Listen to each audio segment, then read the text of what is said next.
Raising the Bets is brought to you by the Star Quest Production Network and is made possible by our many generous patrons. If you'd like to support the podcast, please visit sqpn.com/give.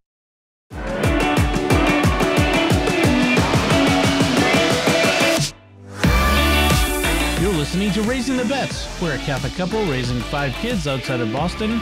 Join us as we share the joys and challenges of marriage, homeschool, and our adventures near and far as we make sense of the world and experience the best parts of our culture.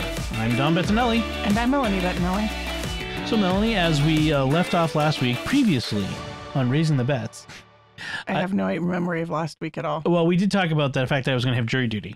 Oh, right, So, that. I wanted to follow up on what happened, and so I went to my jury duty, and maybe we could talk a little bit about our previous jury duties once I tell everyone what we did, because we have some interesting, funny stories. So mine was at Dedham Courthouse in Dedham, Massachusetts, and that is the same place where this month former Cardinal Ted McCarrick is supposed to go on trial. So I think I really did mention this, but I think you did mention that. I was kind of like, I wonder if I could end up on that trial, which I would obviously be excused from as a journalist because I would know way too much about the case and would certainly not be impartial. But so I got there, plenty of time. As courthouses go, the parking was nice, free parking. Is that where you did your jury duty? I thought it was, but I do not remember the parking being free. Oh, there was a big parking lot out back. I remember there being a parking lot. I just don't remember it being free. They must have changed it then, because there was a guard shack that was unattended and there was no money. It's free parking now, which if you got to make us come for jury duty, don't also make us park. Don't make us pay to park. So got there plenty of time early. So it's the combined jury pool for both the district court and the superior court.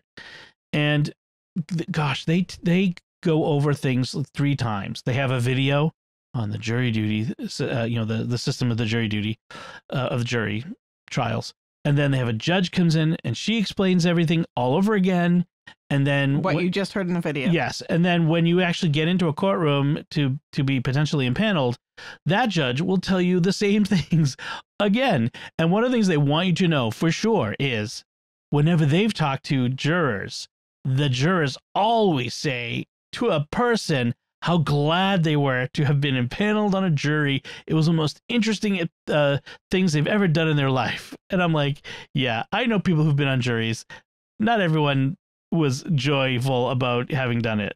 I think I mentioned last time my sister was on a murder trial jury and she was not happy about it. So yeah, in any case, I ended up... They're really trying to sell it. Yeah, they're trying to sell it to you.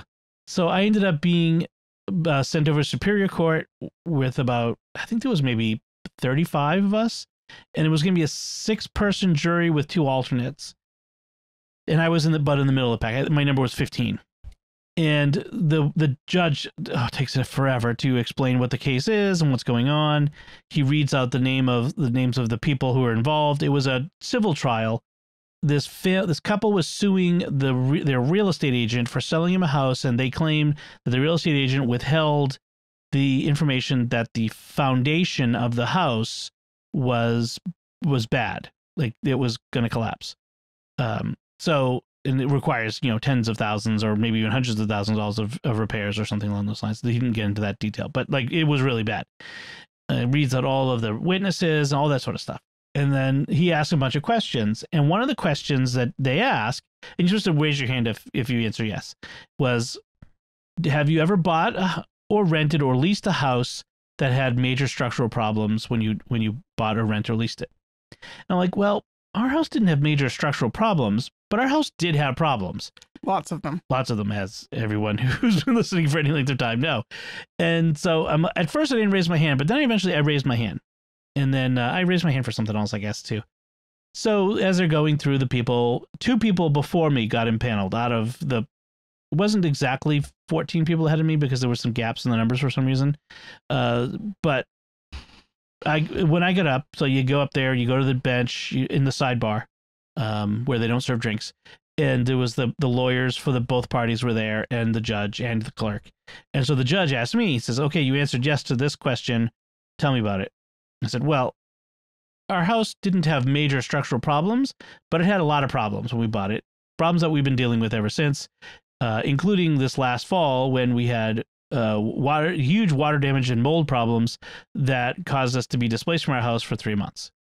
And he said, and he's like, would you be able to be impartial in being on this jury? I said, I would like to think I could be impartial, but honestly, after what I just went through, I feel a lot of sympathy for the couple, for the plaintiffs. He's like, okay, you're excused. And so I got excused. So it was, and he had said like he expected the trial to be like a week and a half. I'm like, that would have been hugely disruptive to all the SQPN stuff. I mean, I'm the linchpin that gets all the stuff out. If I'm not doing it, the shows don't go out. So yeah, I know we're a small organization. There's no one else to do it. So I wish there were other people I could rely on to do it, but that's it. So I was out by 12, I think, maybe by noon. I don't know. It was maybe even a little bit before noon, but that was like 3.5 hours or so, 3.5 to 4 hours. At one point, my friend George called me. I had my phone in focus mode, which is do not disturb, but apparently I had him set so that he could get through to my do not disturb because my phone rang in the middle of the courtroom, which is really bad. Like they were like, put your phones on do not disturb or turn them off. So I put it on airplane mode after that. But this was my 5th jury duty that I've done. I know people who've never gotten jury duty.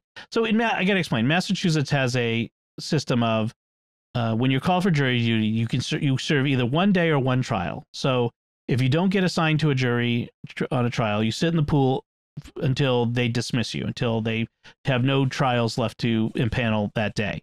And if they don't have any panels that day, then they tell you the day before not to come in at all. But if you get impaneled, you sit on 1 jury, no matter how long it takes, and then you're done. And then you have a 3-year exemption. Other states like Rhode Island is you serve like a week, and you can serve on more than 1 trial, but you're like a whole week. You just like that would be awful. But I've been called to jury duty 5 times. I've been in. I figured out I've been in Lawrence, Lynn, Brockton, Quincy, and now Dedham. That is a lot. And in fact, I was supposed to be on a jury pool 2 years ago in 2020, but that all got canceled because of COVID. And they picked me right up again afterwards. That's weird. I've been called once. Yes.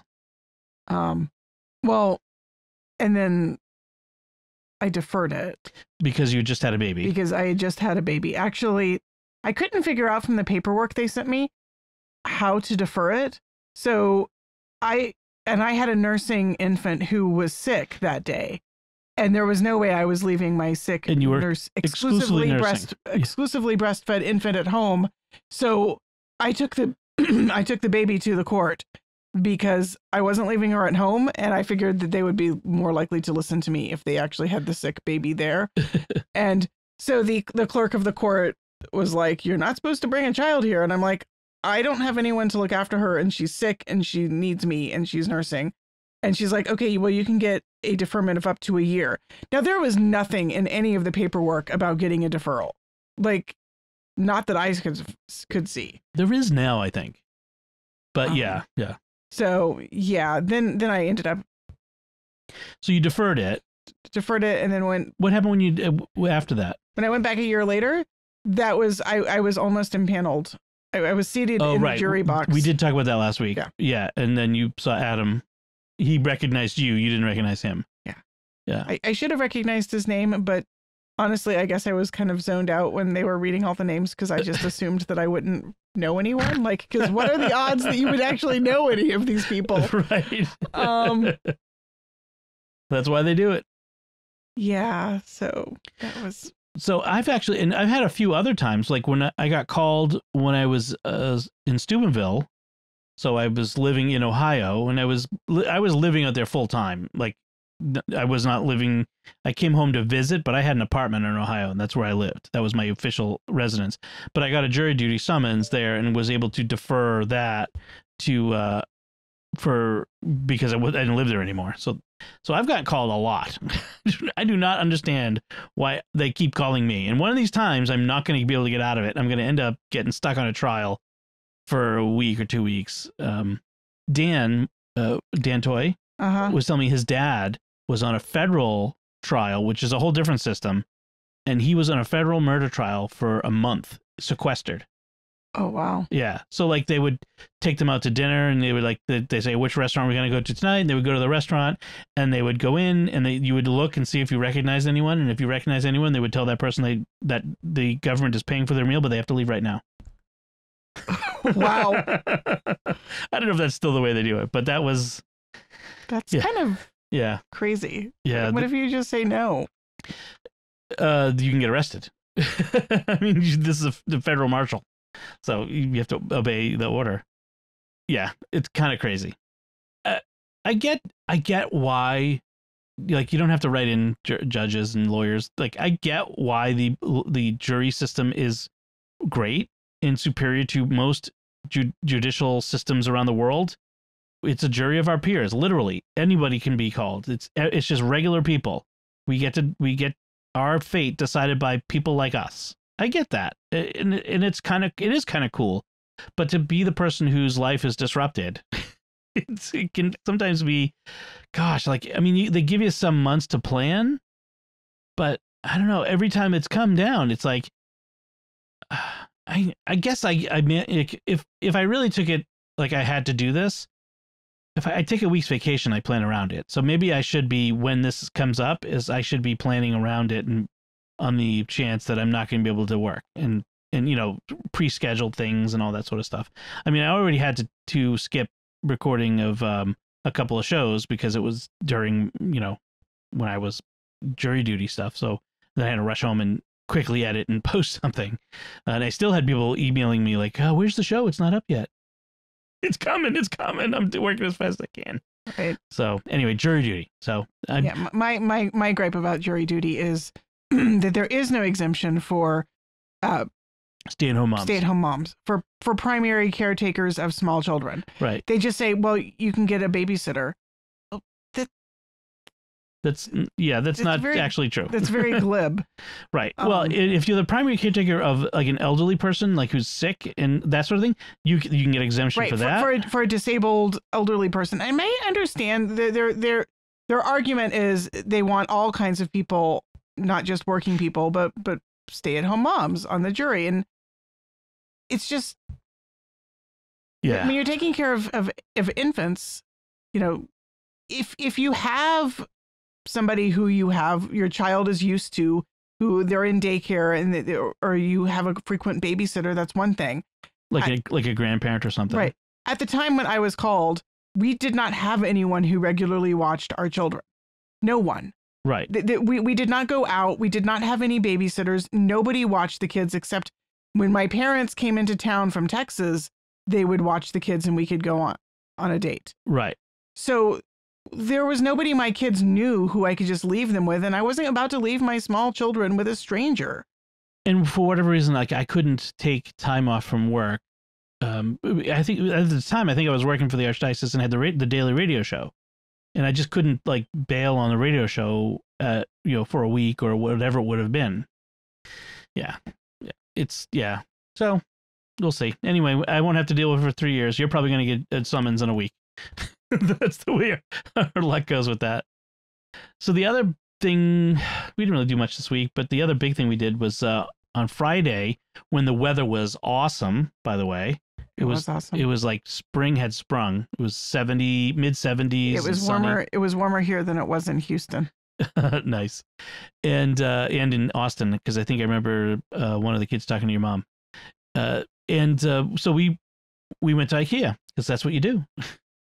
We needed to get another bookcase because half of our furniture are bookcases. And we're still trying to get the living room unpacked from boxes, and somehow there are more boxes of books. Like we need more shelf space than we had before we left. Because there were books sitting around on the floor and on the coffee table. No. But when all this began, we didn't have like They weren't in boxes. They were just on the floor and on the coffee table, and they weren't on shelves. Okay. There seems to be they seem to have multiplied a little bit. I'm just saying. They're just because we got a big, what was 6 foot? No, more than 6 foot, 7 foot Billy bookcase. Filled it up, and we still need to go back and get another one. And and then there's we also bought some shelves for the kitchen. So we went through the 5 labors of Ikea. I don't know if I said this, if I said it before. If I have, it's been a while. I looked through my old notes and I didn't see it. So the 5 labors of Ikea are finding a parking spot in the garage, which is never easy. Even on Fridays, no, it was okay this time, actually. There was a spot right up front, but usually it's the parking. Unless you go during the week, during the workday. Then there's the making your way through the maze-like store, through all the showrooms. Which I did twice. Right. Because we got to the end and realized that the shelf that we wanted was actually back up on the 3rd floor. So I had to go back all the way back to the marketplace. And through it took forever. Sophie was about to murder me. Yes, it did take you forever because I stayed with the shelf, the Billy bookcase that I already got off the warehouse. So that's the other thing. So you have to find your products in the warehouse once you've made your way through the maze of the showroom and then the marketplace and not purchased everything. Then you find the things, and then check out because they never have enough registers open. That's just every place. And then the 4th labor of Ikea is getting everything into the car. Right. Oh, so we have a van. You'd think that would be, it's just a van. But our van has benches in it, and you can't take the benches out. And we got, besides, kids are sitting on the benches. So, that's one of the reasons we only bought 1 bookcase is because it will only fit 1 bookcase box in it. So it slides right in under the seats. I'm really glad we didn't try to get the second one. Right. When we got Lucy's bed, it was a nightmare getting that in there. Then the 5th labor is when you get home, putting it together, which is putting together IKEA furniture. Even something as simple as this bookcase, there's always a few moments of, it's backwards, it's upside down. Yeah, at one point, the girls, the teens were hiding in their room, and at one point I went in to ask them a question, and they said, "Is something gone wrong?" And I said, No, this is just the normal IKEA angst. Everything's fine. I mean, it would be great if, they described a few things with words. Just words, please. Anyway, so it got put together, it got secured to the wall, and now we need another one, so I have to go back and get another one. So, the labors of IKEA. So let's talk about some food. So we didn't make anything new this week, I don't think. Oh, we had, it was St. Patrick's Day. Uh-huh. We didn't mention that. And we made corned beef, which we talked about last year. We roast our corned beef as opposed to boil it. No. Boiled meat is, no.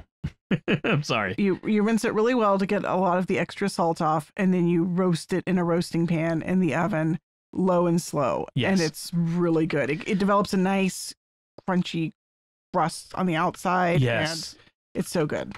But thanks to Pioneer Woman for that recipe. I always swear by Pioneer Woman's corned beef. But you also did a new soda bread this year. I did. Well, the thing is, I usually do. You do something different every year. I know. You fiddle with it. Yeah.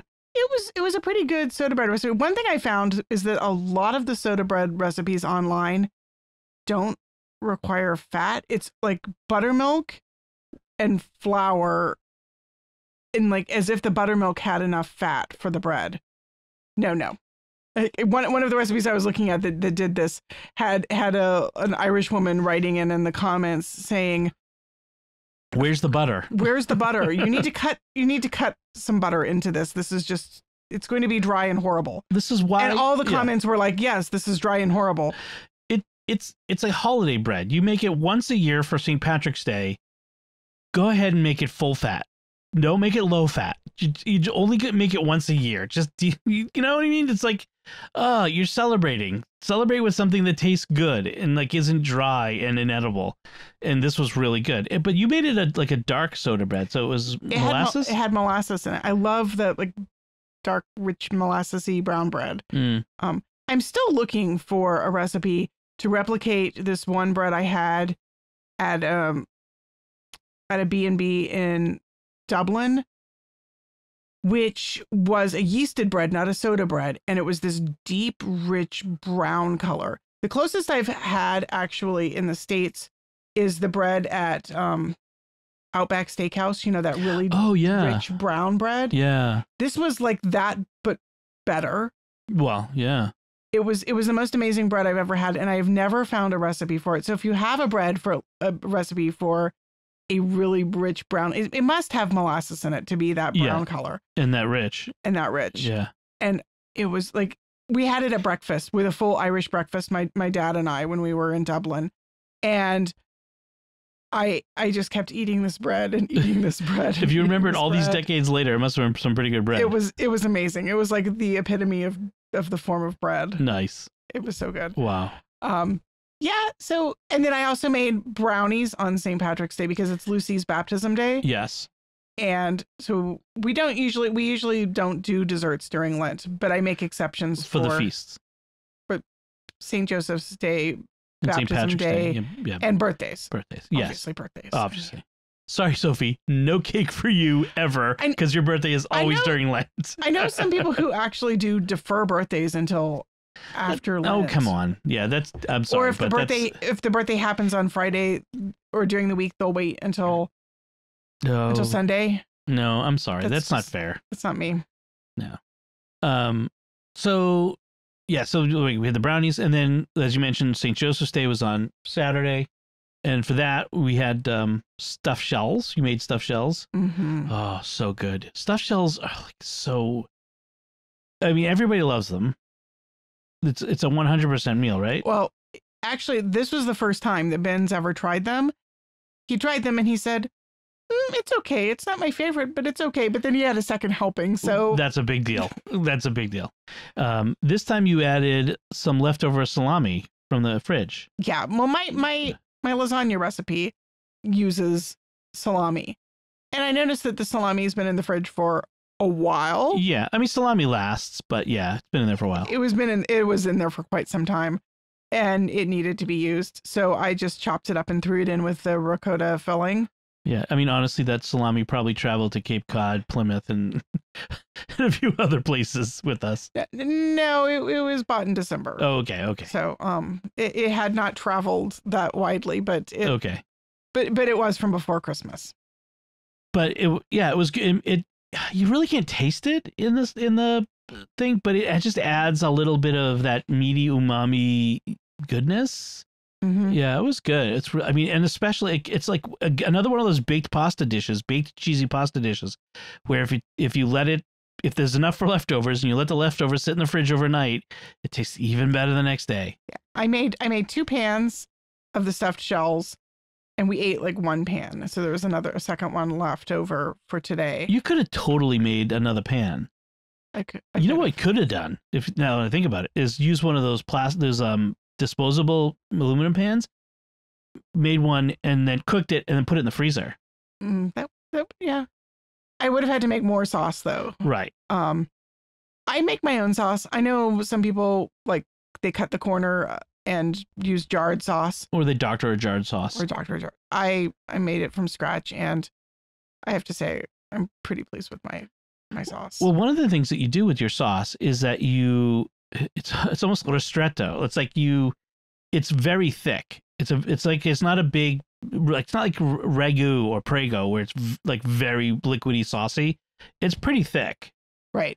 I use a lot of tomato paste, like half of the big can of tomato paste.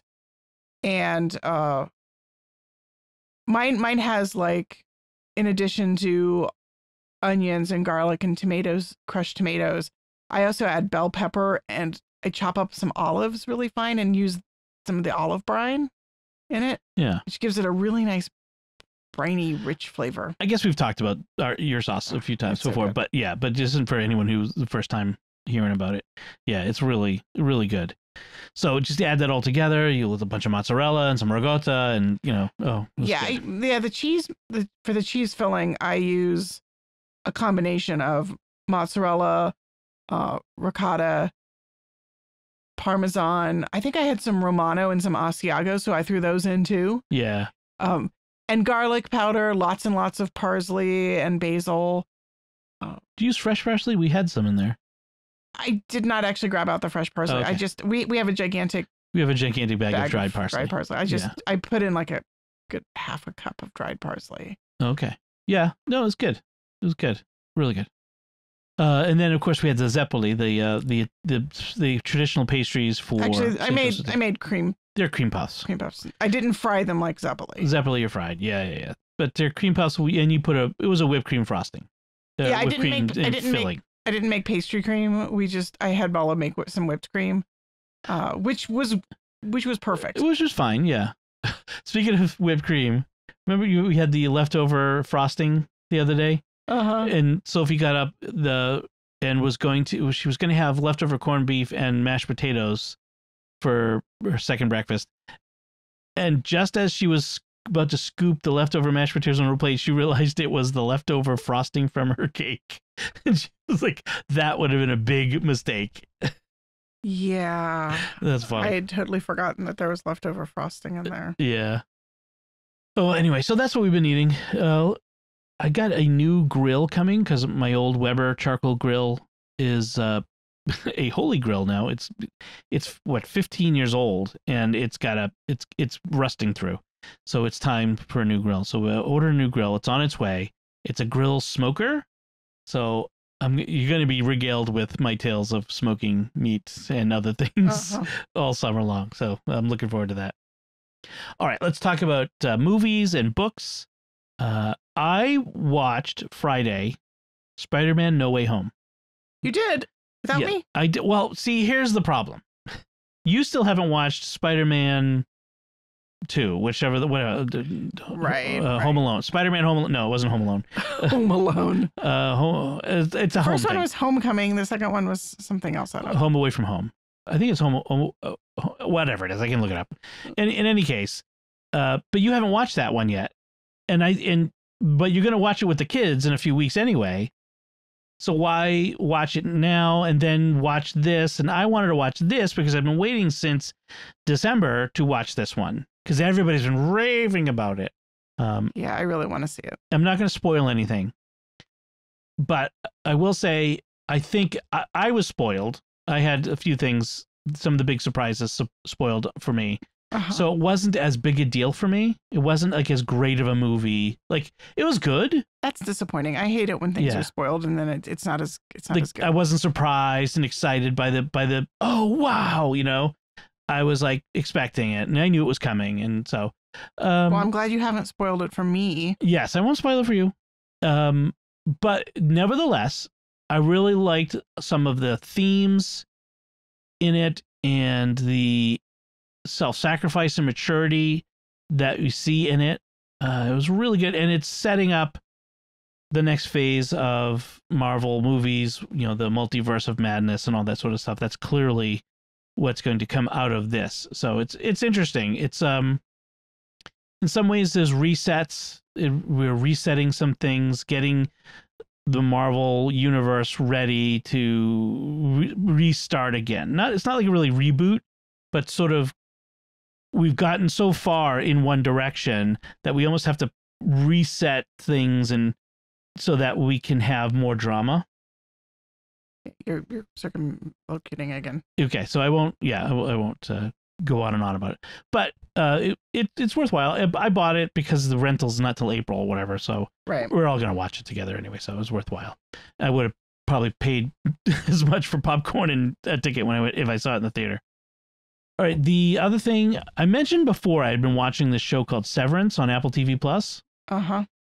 And I wanted to talk a little bit about it again because now that I'm I don't even know how long the season is, but I'm in like the 6th or 7th episode in. How interesting it is, because Father Roderick made a very interesting comparison. He compared it to Lost. Interesting. And there was it's actually an astute observation because there's a very much a Lost sensibility about it. There's this overarching mystery that keeps evolving, and even as we learn things, it's the J.J. Abrams mystery box. There's that mystery box is still closed. We don't know what's in the mystery box. We're told things, we learn things, but we still don't know what's in the mystery box. And will we ever know what's in the mystery box? Maybe not. And so it's really interesting. But it's also this interesting meta narrative on corporate culture and how corporations, the fact that for in a lot of places, the fact that we have personal lives is really inconvenient for the company, for our employers. Right. People want to take leave and they have to take care of kids. Or just that they have lives outside of work. Like, that distract them from their work, that work should be all. And in some ways it becomes like to remind everyone, in this, it's a near future science fiction-y sort of thing where they've developed a technique where they can sever your mind into two parts. And so there's your work part and then your home part. And neither part knows anything about what's going on with the other part. They know that there's another part, though, They know the existence of the other part, but they don't. But when you go in the elevator that goes to the sub-basement where they work, something switches in their brain and they don't remember their last memory is of when they went in the elevator to leave. Okay. They have no memory of their lives outside. They don't know anything about their families, their home. They have no knowledge of any of that. In the context of the show, does this bother people? Well, yes, there are some people who are bothered by it. I mean, there's one character who becomes suicidal. She wants to quit, but they won't let her. Her outie, they refer to them as the innie and the outie. The outie is the person she is outside, refuses to quit. Like, she writes a note to herself, I want to quit. And then the outie, films things like, no, you're not real, she says to herself.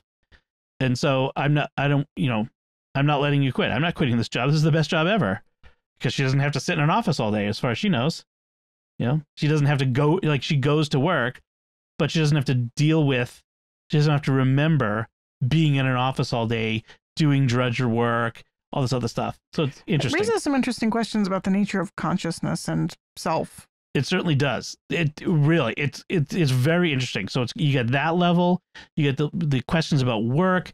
There's some questions about whether, like, what do they do there? Like, they sit in front of these terminals and they like, these numbers appear on screen and they're supposed to circle it with a cursor, the numbers when they feel scary or feel happy.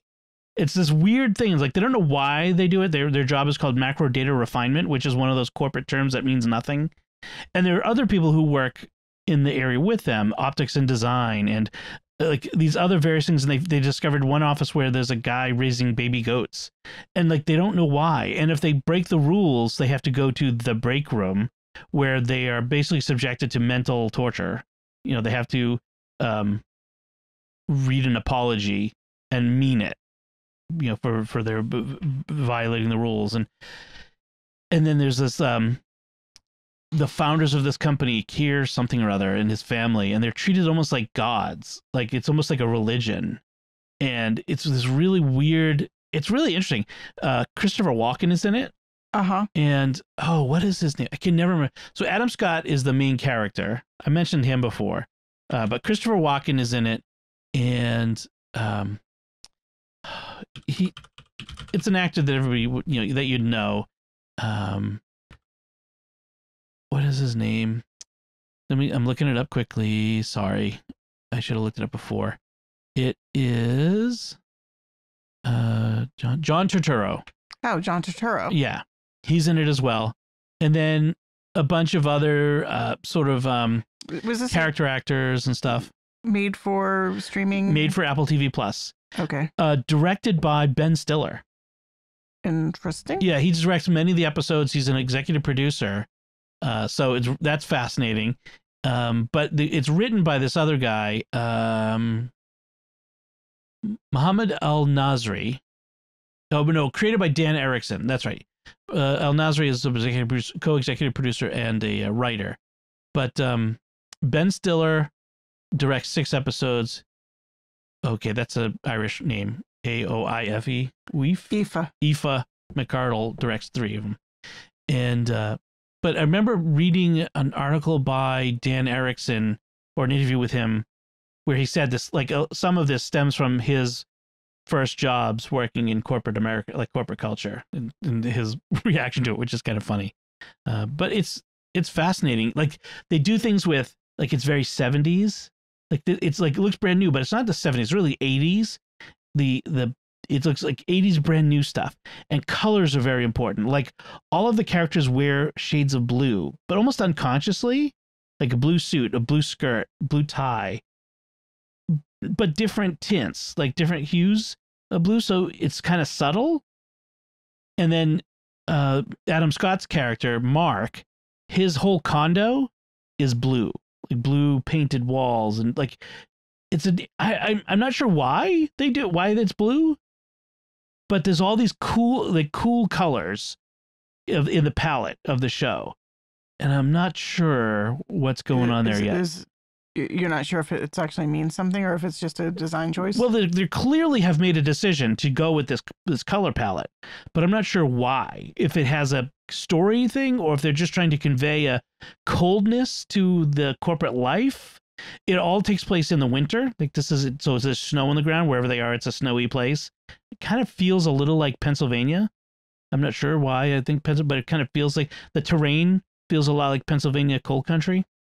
Anyway, I don't really recognize the other actors, although I recognize Zach Cherry from something. So it's interesting. So I would recommend it. Like, give it a little more. I mean, the language is, streaming language, so there's a lot of F-bombs and stuff at times, but it's interesting. His sister at one point has a baby.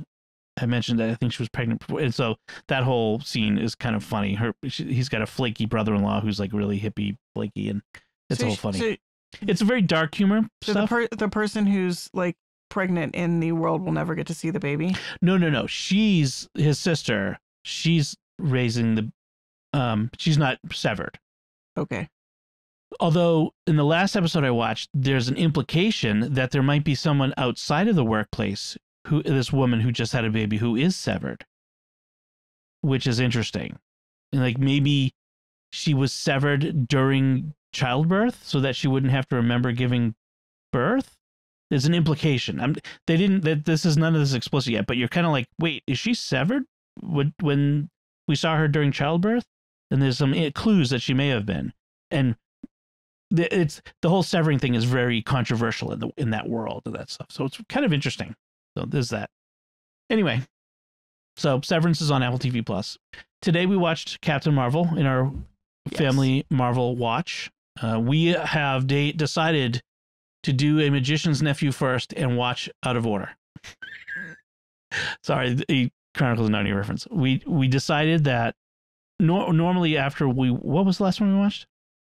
I can never keep track. Black Panther. Right, Black Panther. Black Panther in the release order would have gone into Avengers Infinity War. Then it would have been Ant-Man and the Wasp, then Captain Marvel, then Avengers Endgame.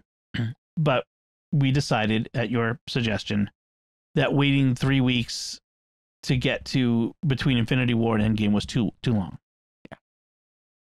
I wanted to watch them back to back when I watched after. Right.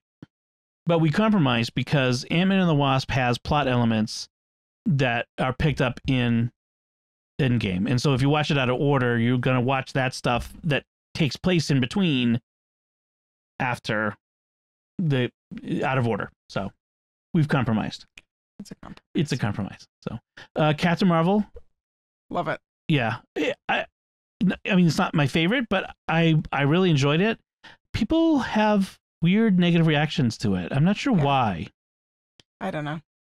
So I think maybe part of it is that I don't know. I've heard some criticism. Oh, she's too unemotional. Her emotional reactions are weird or wrong. I don't agree with that. But you were saying that there were some aspects that you really liked. There was like the whole thing with and spoilers obviously for a 4-year-old movie, 5-year-old movie. Right. The Skrulls. Yes. I like how halfway through the movie we get switched.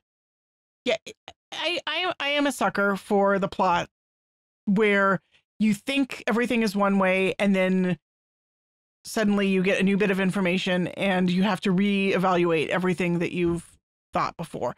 It's the Sixth Sense plot twist, except instead of doing it at the very end in Captain Marvel, they do it about the halfway point. Yeah. So the good guys become the bad guys, and the bad guys become the good guys. Right. Now, I thought that there were certainly hints and strong clues that something was amiss, but nevertheless, I really was surprised. I felt like something was off, and there was like, but the thing is, she doesn't remember who she is at the beginning of the movie, and we're told very quickly that she has lost her memories, and she's upset because she's having dreams and she doesn't know. So it's set up from the beginning that this is a character who is amnesiac, and we're expecting to have her past filled in gradually as we go. That's kind of a standard. So the twist was that, in fact, the people who she thinks are her friends and coworkers and fellow soldiers are actually the enemy who have kidnapped her and co-opted her, unbeknownst to her. I thought it really worked well. I thought it was made for a really interesting character development. And I thought it worked even better the second time through when I kind of knew what to expect, and I could see the subtle clues that they were dropping all along. But I like narratives that are disrupted in some way or other, like told in non-sequential order, where you're kind of having to piece together what's going on and you don't have the full picture until later in the story. I don't know why, but that's one of the things that really really appeals to you. Appeals to me on a really deep level. And the other thing you liked was that scene where the Skrulls are escaping from the spaceship. I thought that the Skrulls, really, most of them are kind of faceless and nameless. I mean, we don't really know all their names, but Talos is given a name and a personality, and he's got a very kind of quirky sense of humor. And I like that.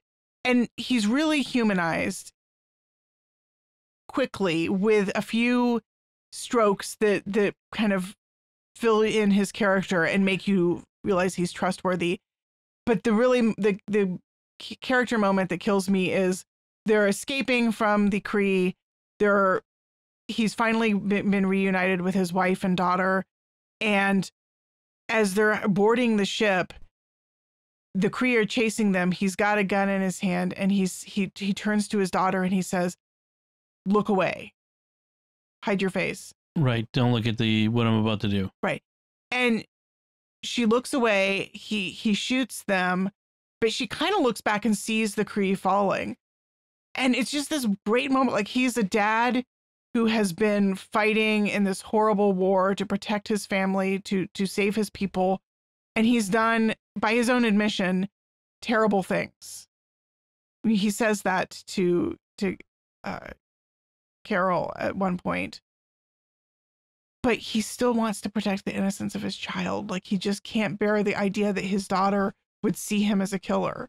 He wants to protect and preserve her. And there's this great parallel too between his daughter and then Monica, who is Maria's daughter. And in the end of the movie, they're actually playing together. And I really loved the way that childhood is seen as, like, these children are sassy, and Monica especially is very precocious. But there's an innocence to them that the adults are trying to protect them. And I really liked that about the movie. Yeah. I also liked how they humanized the Skrulls. Like, they wear regular human clothing, throughout much of the movie. And they banter like just regular folks. They are just like us, except Ben Mendelsohn has an accent. But, they feel real. And I really like the way they did that. It was very subtle, but good. Yeah. And we were talking about, like, with the kids, the Skrulls don't really seem to appear later in the Not yet. Marvel universe? They will be in, I'm fairly certain they're in the Multiverse of Madness. Because I really want to see more of these characters. Like, I came to really like Talos, and I wanted to find out what happened to them. We assume that she gets them to safety and everything's hunky-dory, but I kind of wanted to follow that. Right. I don't know if we see these Skrulls again, but I think we do see Skrulls in general in future movies that are coming up. So I really liked the story. I liked the idea that they're teasing out about identity. Like, who are you when you can't remember who you are, which is kind of a similar theme to Severance. Yeah. Because Carol Danvers doesn't know for most of the movie who she is. She doesn't have her memories. And they try to manipulate her with her memories. And yet in the very end, what ends up saving her is in fact her memories as she recovers them. Right. And it's the relationships that really bring back the memories. The relationships with Monica and her daughter, that really is what's important. Is what really brings her back fully. And it's really cool that Monica's daughter, what do they call her? Maria's daughter, Monica. Maria's daughter, Monica, ends up growing up to be in WandaVision. So she becomes a, not SHIELD, but SWORD agent. SWORD is a different agency. We get these acronym agencies all over the place in the universe. And shows up there and becomes a key character in there. So it's really cool that she shows up there. Right. There's a lot about relationship and friendship. Mm-hmm. And, oh gosh, we get to see a younger Nick Fury and a younger Phil Coulson. And, I really like the fleshing out that they do of Fury's character in this backstory bit. He's younger and friendlier, less jaded, less dark. He's not as dark as Nick Fury is in later years. Right. When we meet him, he's already fighting all sorts of battles, and right. And then Hydra shows up. He's seen a lot of stuff, and then his major character moment in the Avengers is his failures. Right. Yeah, he's marked by his failures. I hope at some point there's a Nick Fury movie. I would love that. Interesting. I would love to see a story that really centers around who he is and where he's come from. We get these little snippets of his personal story, which are nice. Yeah. He's a character I wouldn't mind spending more time with. So I know the kids sometimes listen to this podcast, so I won't spoil anything, but we were recounting where we encounter each of the stones, the Infinity Stones. And we're like, what about the Soul Stone? Oh, yeah. We'll see that soon. No spoilers. Yeah. In any case, that was Captain Marvel. You finished a book you said you read. I did. I finished the book. I've been reading this book for a long time. It's called Americanah by, I'm going to butcher her name, but I will try, Chimamanda Ngozi Adichie, I think. That works. We'll put a link in the show notes so you can find it. So Americanah, the author, Adichie, is Nigerian, and it's about two Nigerian characters, Ifemula Mulu and Obinzi. I'm reading the summary. Yeah. They're high school, college sweethearts, and then after they graduate from college, she comes to America and he goes to England. He's never able to get legal permission to work in England, so he tries to go to America. No, he ends up working illegally under somebody else's. I can't remember the name. It's not Social Security, but what the same idea. Right. Their number, and then he ends up getting caught and deported back to Nigeria. She goes to America. At first, she has a very hard time finding a job and living. She ends up being assaulted and traumatized, and she cuts off communication with her boyfriend because she can't process her trauma. And so then he, after several years goes by, gets married to a Nigerian woman. He ends up becoming rich with real estate schemes that seem not quite legal. And then she eventually, after dating several different guys in America and being here quite some time, decides to move back to Nigeria, where they end up in a relationship again. And the novel is left unclear as to whether he's going to leave his wife or not. There's a lot of really interesting commentary on the experience of being African in America. Right. Not just Black, but African. Right. And she dates, when she's in America, she dates two different guys, one who's white and the other who's African American. And there's kind of this whole interesting thing about like how fraught the relationships are cross-cultural, where she's constantly having to like explain herself, explain her culture, explain her point of view. There's a whole bedrock of stuff that's not, you can't take for granted. I really liked the characters.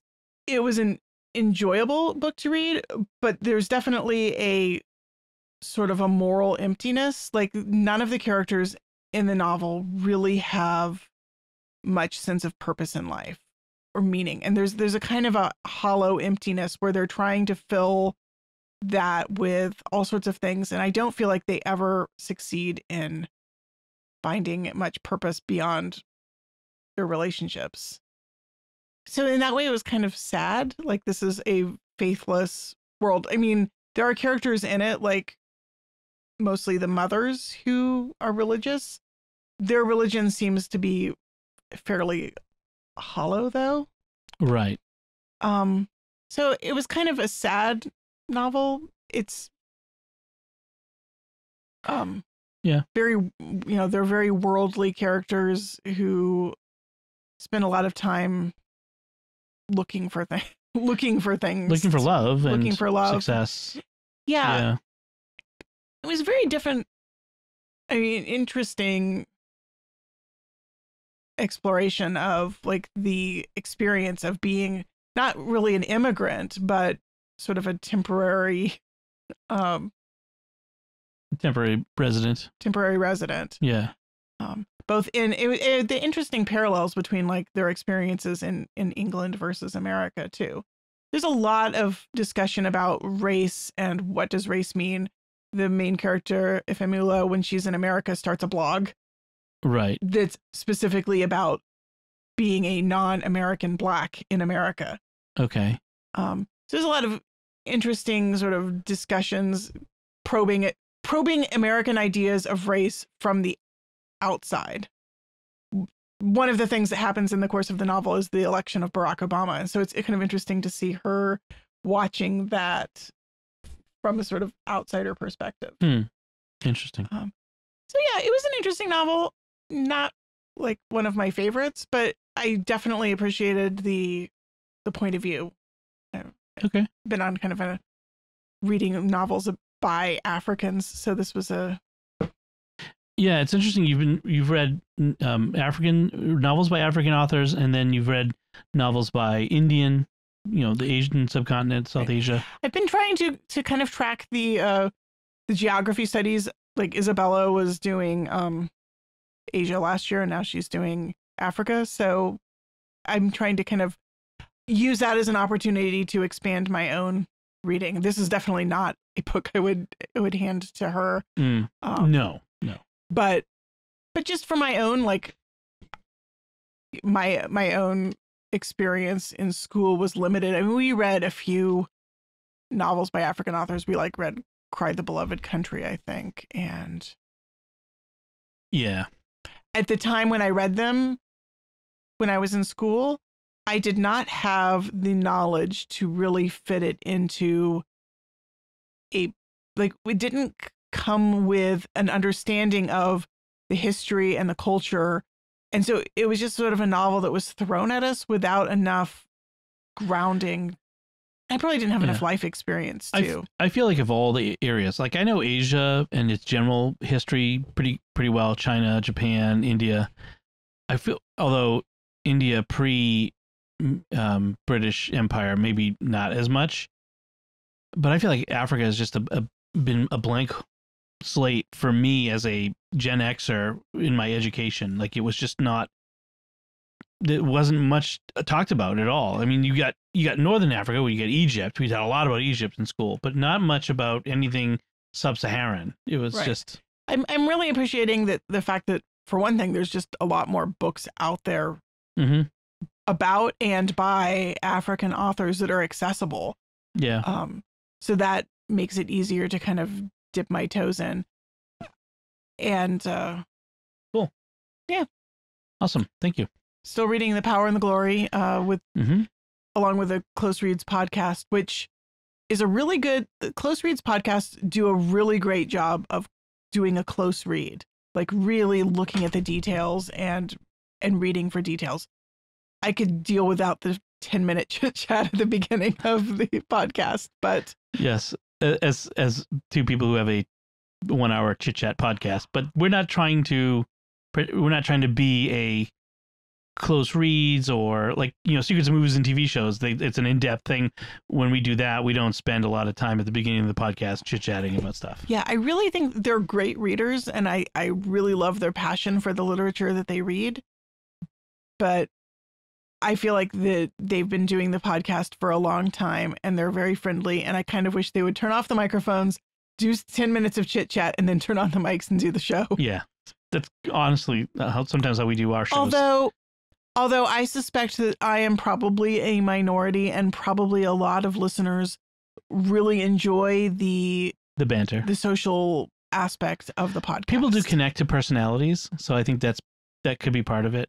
But there's just different kinds of listeners, and some are like you, and some are not. They're the opposite. So it'll appeal to some. So let's wrap up by talking about today's Gospels and today's Sunday Mass readings, and you may have heard different ones from us depending on your parish. There are 2 sets of Gospel readings for the third Sunday of Lent, and one of them is for if your parish is doing the Scrutinies, which is for people who are coming into the church or receiving the sacraments of initiation in the church at Easter.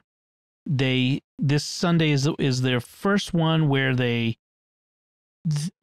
get a blessing, they get they're prayed over, they're introduced to the parish, we're asked to pray for them, right? And so that's what we did this morning, and we had the readings from that, which the first one is from Exodus, the people grumbling at Meribah and Massa about, why'd you make us leave Egypt, now we're dying of thirst, and Moses hitting the rock and water springing from it, right? And that connects with the gospel, which is Jesus and the Samaritan woman at the well, which has fun resonance if you've seen the second season of The Chosen. Right. I was thinking of that. Because we saw that scene in The Chosen. I was thinking of that too. Yeah. Which is one of my favorite scenes so far in The Chosen. I really liked the way they did the woman at the well. I really like, because this is a difficult reading to really bring to life, because Jesus, can feel kind of cold in this, kind of just matter of fact and judgy and accusatory. Which hey, he's Jesus, he gets to be. He's the only one who gets to be the judge in everything. But in The Chosen, he doesn't come across as that, but he does come across as, I am revealing myself to you, who I really am, really for the first time. Like the other disciples, they kind of have an idea of who I am, but I've not explicitly told them in the ways that I'm telling you right now. And he lays it on the line here, like, I have brought you the water that will well up forever, that you will never need to take another drink. And she says, she kind of probes back at him, and she says, I know that the Messiah will come. Are you he? Yes. He says, yes. I love that. Like, she starts to realize who he is.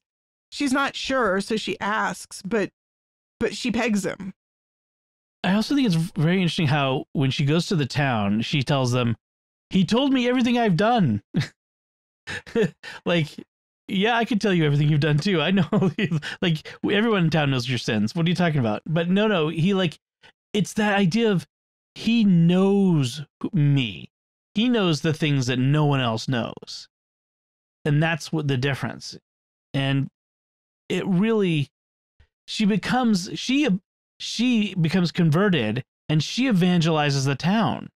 She's the one who really brings. I love what Jesus says to the other apostles at the end there, when he says, I sent you to reap what you haven't worked for. Others have done the work, and you're sharing the fruits of that work. Jesus gave her the seeds, essentially, to go and tell the town. She's done the sowing, and the apostles are going to reap the harvest. But it's her. She's the apostle.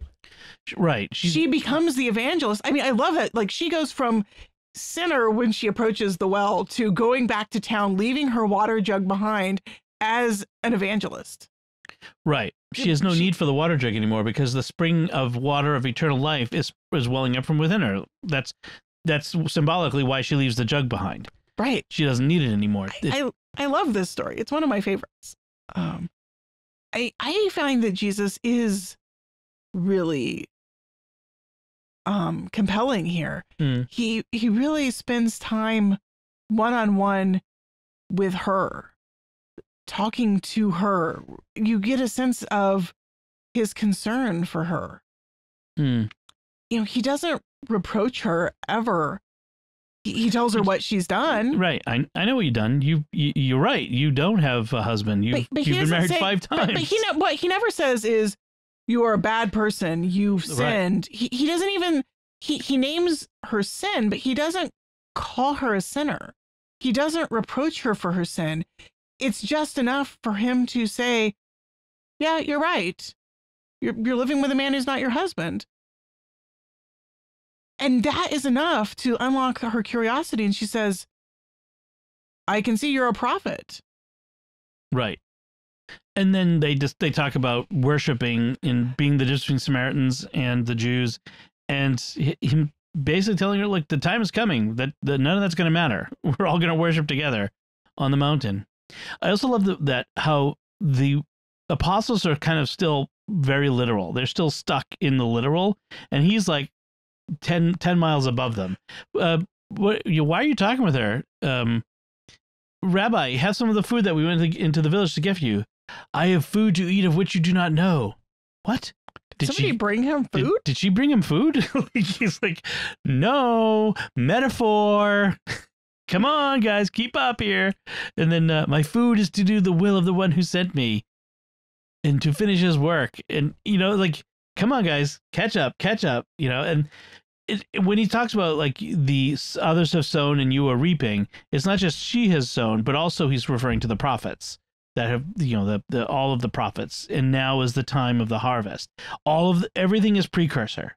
Everything that has happened so far is precursor to now. Right. You are living at the moment. You are reaping and benefiting from all that has happened from before you. I also love the fact that this happens at Jacob's well. Like, she is literally drawing water from the well that, like, she knows her history. She knows where this water came from, that it's Jacob's well. It's a miraculous well. That was the well that they dug in should have been a dry spot.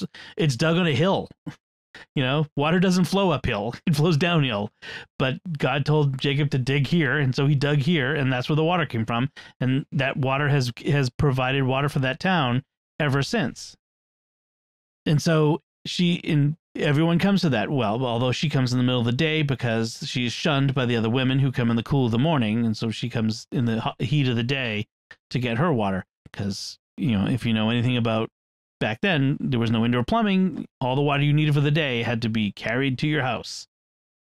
So Father, in his homily, connected this with Mother Teresa of Calcutta, who had a vision. Well, not a vision so much as a auditory. She had a locution. Locution, yeah. Yeah. That's the word I'm looking for. She was on a train in India going to a retreat. In Darjeeling. She was on the Darjeeling Express. Right. And she heard Jesus say, I thirst. And that changed her life. Like, that led her to founding the Missionaries of Charity, leaving her religious order and founding a new order. And the Missionaries of Charity in all of their chapels, next to the crucifix, have the words, "I thirst," on the wall. Right. And so Father connected this, Jesus is thirsting here for the Samaritan woman. He's thirsting for her faith, for her love. And I don't know, I find that really powerful that she has something to give him. He wants the water that she can give, which is her faith. Right. He thirsts for her faith. He thirsts for our faith. If there's one thing that God hungers and thirsts for, it's for us. Yeah. Yeah. He had some more at length, but I don't recall all of it. But that was he started off by telling us that he was in India and Bangladesh a week ago. This is Father Willie Raymond, who travels about. He works for the Holy Cross. Right? Holy Cross Brothers? He's a Holy Cross father. Yeah. He's Holy Cross Family Ministries, I think. Right. In fact, he's specifically the family theater. It's movies related that their ministry is. I really ought to talk to him about, because we do similar things, so it would be funny to kind of talk to him about it. But he helps out at our parish because their places they were at Stonehill College. Right. In the next town over, and so they help out in our parish a lot. So it was really cool. It was a really good homily. All right, I think that's about it. Let's wrap things up. We've been at it long enough, so we want to take a moment to thank our patrons who make it possible for us to create Raising the Bets, including Claire T, Chris M, Paul S, Brian L, and Robert W. Their generous donations at sqpn.com/give make it possible for us to continue Raising the Bets and all the shows at StarQuest. You can join them by visiting sqpn.com/give. And oh, by the way, we have a bunch of new merchandise, shirts and mugs and all the other tchotchkes that you can get with stuff from our various shows. Not this one. We don't have anything for this one yet, but maybe we'll get something in the future. But from our other shows, you can find that at sqpn.com/merch, MERCH. You'll find links from our discussion in our show notes at sqpn.com/bets. That's BETTS. Send feedback to our at our SQPN Facebook page, facebook.com/StarQuestMedia, or send an email to bets@sqpn.com. Until next time, I'm Dom Bettinelli. And I'm Melanie Bettinelli. Thank you for listening to Raising the Bets on StarQuest.